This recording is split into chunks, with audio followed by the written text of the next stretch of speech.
এই যে জিওল মাছ, এই সবাই মাছ ছাড়া দেখতে হয়ে যায়। আর এই দেখো পুকুর, এতটুকু জল হয়েছে সবে। আমরা যেই পুকুরটা কাটছিলাম সেই পুকুরে এখন মাছ ছাড়বো, মাছ কিনে নিয়ে আসলাম জিওল মাছ। এই যে এর আগেও মাছ ছাড়া হয়েছে, দাদা এই যে জিওল মাছ, এই সবাই মাছ ছাড়া দেখতে হয়ে যায়। আর এই দেখো পুকুর, এতটুকু জল হয়েছে সবে। এই যে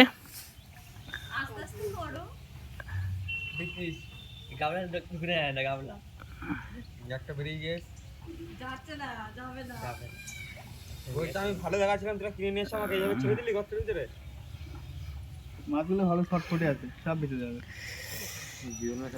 তুই দাও একটু।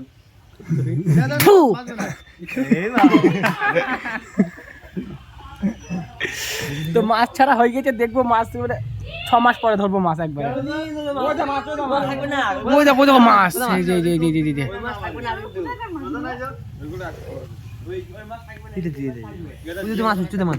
জিওল মাছ